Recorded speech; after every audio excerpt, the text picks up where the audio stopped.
بسم الله الرحمن الرحيم. ازيكم يا حبايبي؟ عاملين ايه؟ ان شاء الله تكونوا بخير. هعمل معاكم فيديو النهارده لطريقه عمل الكشري المصري. دي الصلصه اهيت بعد ما جهزت، ودي الدقه اهيت توم بخل بميه بشطه حراقه، وده الكشري بعد ما جهز. طبق الكشري بعد ما جهز اهو.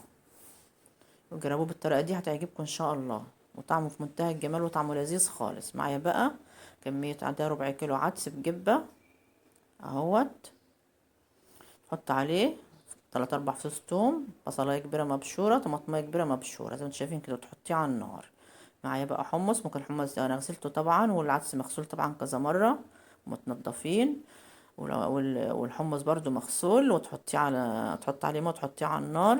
ممكن الحمص تبليه من قبلها بليله ولا حاجه. نحط بقى توابل على الكشري، على العدس بجبه، اللي هي ملح، كمون، فلفل اسمر. لكن الحمص بتحطي عليه ملح وبس عشان لونه ما تغيرش، عشان التوابل بتغير لون الحاجه اللي لونها فاتح يعني.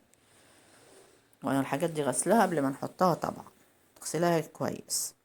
معايا بقى البصل اللي قطعته قدامكم دواير اهوت، بصل ابيض احمر، اي بصل عندك بيقضي ويقضي نفس الغرض.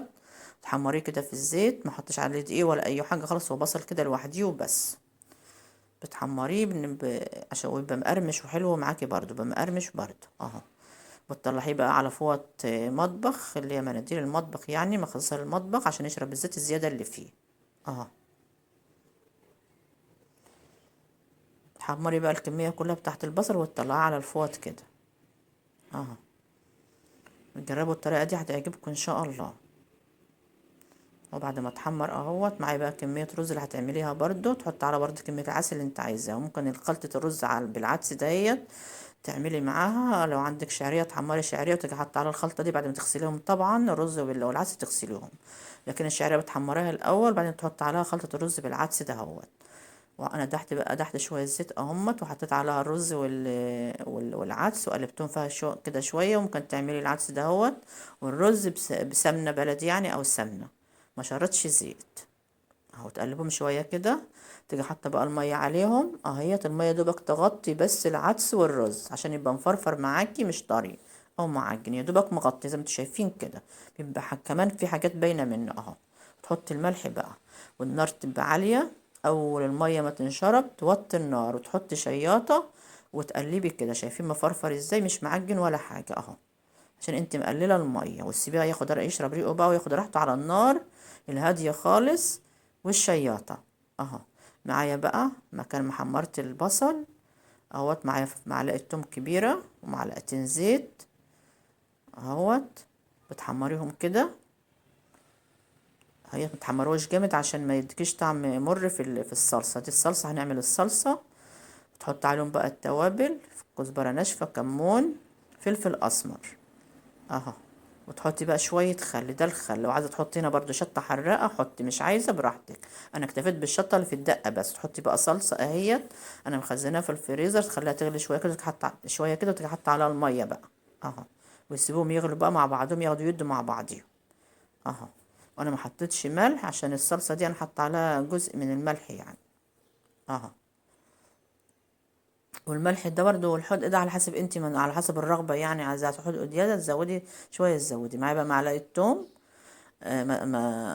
مبشورة يعني، او مبشورة يعني اهيت.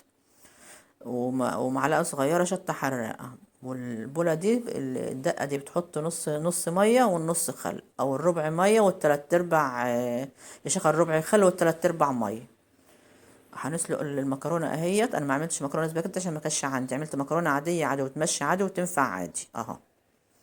جربيها هتعجبك. ولو عندك سباكيتا ومكرونه عاديه حط جزء من ده وجزء من ده، سباكيتا وعاديه تدي طعم حلو وشكل حلو برضو. بتفرغي بقى، بتحطي العدس كده، بجيب العدس الاول والرز الاول اهوت. وبعدين بتحطي العدس بتقعدي تحطي المكرونه سواء سباكيتا او عاديه او الاتنين مع بعض، خليط مع بعض. وبعدين تحطي العدس بجبه اهو. زي ما قلت لكم الدقه الربع خل والتلات ارباع ميه ومعلقه شطه صغيره ومعلقه توم اهو. وملح طبعا، انا محطش ملح عشان الشطه الحراقه عليها ملح. تحطي بقى كده البصل فوق كده اهوت، واللي حطيت الحمص والبصل اخر حاجه البصل والصلصه اهيت. والدقة. ولو عجبكم الفيديو اعملوا اشتراك في القناة واعملوا اعجاب اللي هو لايك، واكتبوا لي تعليق حلو زيكم. الصلصة حمرا وجميلة اهيت، موردة خالص اهيت. ودي الدقة اها.